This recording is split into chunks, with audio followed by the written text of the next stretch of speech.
Namaskar, I'm Manoj Kumar. Welcome to in the program Press Meet.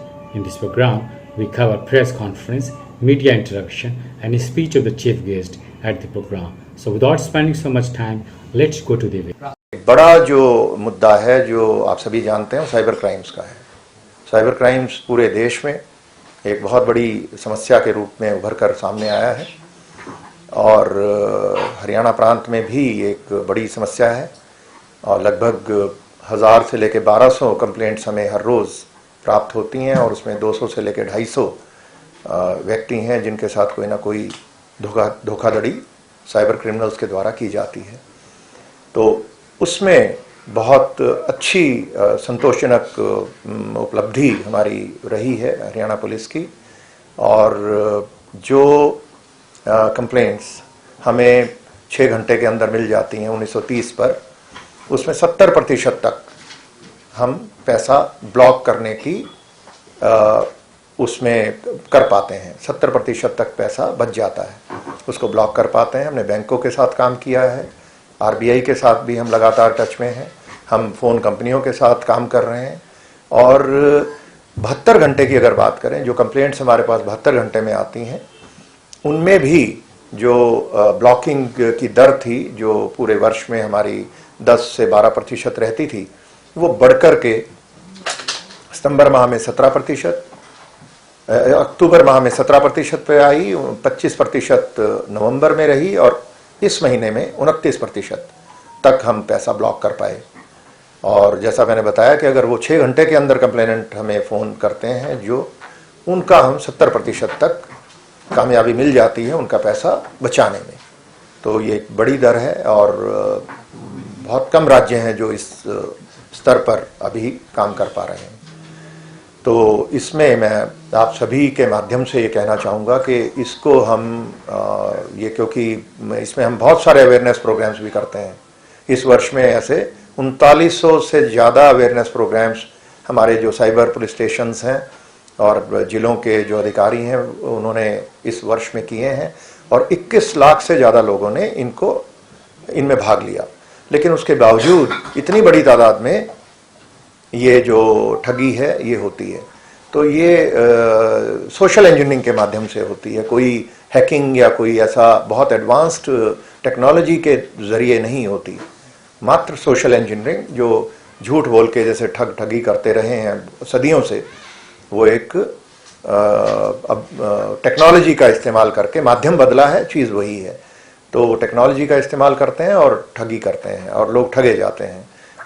बहुत ही साधारण सी चीज़ों पे लालच में आकर के लोग उसमें पैसे डबल करने का लालच या कोई बहुत कम समय में अमीर बनने का लालच, तो वो उनको उसकी वजह से वो साइबर क्रिमिनल्स के शिकार हो जाते हैं। तो मेरी आप सभी से ये दरख्वास्त है मीडिया से कि हम इसको कवरेज दें पूरी, और साइबर क्राइम की जो जितनी कवरेज आनी चाहिए उसको और बढ़ाएं और उसमें जो इंसिडेंट हों उनको भी उनके बारे में बताएं और साथ साथ क्या क्या नहीं करना है, डूज एंड डोंट्स जो अवेयरनेस के पॉइंट्स हैं उनको ज़रूर एक उसमें बॉक्स में आप ज़रूर उनको लगातार सजग करते रहें। हम भी उसमें प्रयासरत हैं और इसमें मीडिया और लॉ इन्फोर्समेंट एजेंसियां अगर मिलकर के काम करेंगी तो इस जो मैनेज है ये साइबर क्राइम की, इसको हम इस पे विजय प्राप्त कर पाएंगे, ऐसा मुझे विश्वास है। लेकिन इसमें बड़ा योगदान आपका रहेगा और मुझे उम्मीद है कि इसमें आप लगातार काम करते रहेंगे। तो साइबर क्राइम्स के ऊपर बड़ी उपलब्धि रही और इसमें बैंकों के साथ जो हमने काम किया, अब बैंक्स भी हमारे साथ जो छुट्टी के दिन उपलब्ध नहीं रहते थे उनके नोडल अफसर या शाम 5 बजे के बाद नहीं मिलते थे, अब कुछ बैंकों ने तो अपने नोडल अफसर हमारे ही जो 1930 का सेंटर है वहीं पे बिठाना शुरू कर दिया है। और जो गृह मंत्रालय, केंद्रीय गृह मंत्रालय की जो टीम है वहाँ भी अब हमारे लोग उसमें भी शामिल होंगे, उनके साथ बात हो गई है और वहाँ पे भी हमारे लोग बैठेंगे जहाँ पे बहुत सारे बैंकों के प्रतिनिधि भी बैठते हैं, तो उनको एक ही स्थान पर बैठने का लाभ मिलेगा। और मुझे उम्मीद है कि जो 29% की दर हमने 72 घंटे में जो सूचनाएं मिल जाती हैं उनमें जो हमने हासिल की और पिछले 3 महीने में 2.5 गुना से भी ज़्यादा बेहतरी आई, उसको और बेहतर हम कर पाएंगे। पर आपकी मदद से मैं चाहूँगा कि लोग इतने सजग हों कि वो 6 घंटे के अंदर ही बताएं, और ऐसा अगर होता है तो हमारी सफलता की दर 70% से भी अधिक रहती है। तो एक बड़ा आंकड़ा है और मुझे उम्मीद है कि जिस राज्य में 70% ऐसा रोक पाने में लोग और पुलिस और सभी मीडिया मिलकर के अचीव कर सकते हैं, तो वहाँ पे फिर साइबर क्रिमिनल्स उस स्टेट को टारगेट करना बंद कर देंगे। तो ये एक प्रिवेंशन भी होगी इससे, तो उसमें आपका बहुत बड़ा रोल है।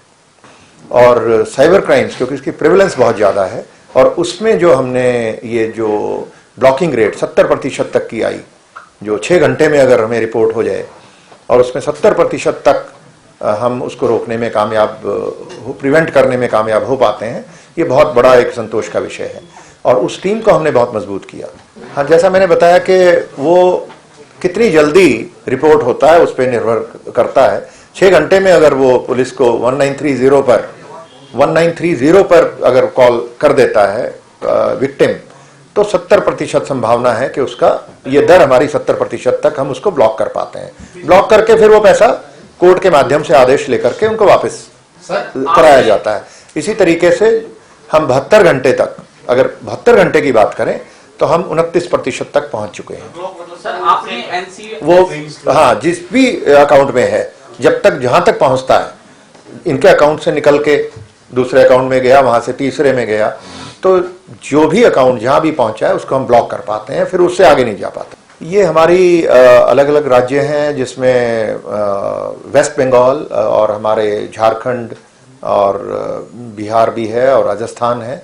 ये बड़े हमारे हॉटस्पॉट्स हैं। तो हॉटस्पॉट्स का हमने नू हमारा यहाँ से क्राइम होता है, वो दूसरी राज्यों को टारगेट करते हैं ज़्यादा, क्योंकि वो लोकल को वो कम करते हैं, क्योंकि पकड़े जाने की संभावना ज़्यादा होती है। पर वो करते हैं और उनमें हम लगातार उसमें उनको पकड़ते हैं। और इस साल एक बड़ा अभियान भी आपको पता है वो चलाया गया, जिसमें 4,96,000 के करीब मोबाइल फ़ोन सस्पेक्टेड जो थे वो बंद कराए गए, और इसमें 61,000 से भी ज़्यादा मोबाइल फ़ोन, इसके अलावा जो हमारे अलग अलग क्राइम में कहीं ना कहीं रिपोर्ट होते हैं, उनको हम ब्लॉक करवा चुके हैं। और ये आंकड़ा सबसे ज़्यादा है पूरे राष्ट्र में। मैं आपको इस बारे में कुछ और भी बताना चाहूँगा कि हम बैंकों के साथ साथ मोबाइल फ़ोन कंपनियों के साथ भी काम कर रहे हैं, और एक बड़ी कंपनी के साथ हमारा एक बहुत क्लोज कोऑर्डिनेशन में एक प्रोजेक्ट हम चला रहे हैं, जिसमें क्राइम होने से पहले ऐसे सिम्स को हम आइडेंटिफाई कर पाएँ। और वो बड़ा अच्छा एल्गोरिथम हम उनके साथ मिलकर के डेवलप कर रहे हैं। उसमें एक जो प्रोटोटाइप बना, उसकी हमने परफॉर्मेंस टेस्टिंग की, बड़े अच्छे रिजल्ट रहे, और उसके जो फीडबैक है वो हमने उनको दे दी है। उनकी टीम और हमारी टीम मिलकर के काम कर रही है, और इस पे इसी हफ्ते में वो हमें फाइनल प्रोडक्ट हमें मिलने वाला है, जिसको हम इस्तेमाल उनकी मदद से करेंगे। और ऐसे जो हमारे हॉटस्पॉट्स हैं, जहाँ से हमें हरियाणा में ज़्यादा कॉल आती हैं, उन सर्कल्स में इस एल्गोरिथम को लगा करके हम उन मोबाइल फ़ोन्स का नंबर पता करेंगे कि जिनसे हमें फ़ोन आते हैं, आने वाले हैं, और उनको हम ब्लॉकिंग करेंगे। तो ये चीज़ एक प्रोएक्टिव मोड में हमारा काम चल रहा है। और इस कंपनी के साथ जो हमारी सर्विस प्रोवाइडर हैं, इसमें जो कामयाबी रहेगी, फिर हमें बची हुई 3 कंपनियां हैं, उनके साथ भी उसको रेप्लिकेट करेंगे। डीप फेक्स के बारे में आपको पता ही है कि वो राष्ट्रीय स्तर पर इस पर पहल की जा रही है, और ये टेक्नोलॉजी का मुद्दा है। इसमें सोशल इंजीनियरिंग कम, और ये जो हमारी टेक्नोलॉजी से ही इसको काउंटर किया जाएगा। और उसमें जो हमारी केंद्रीय सरकार के स्तर पर बड़ी पहल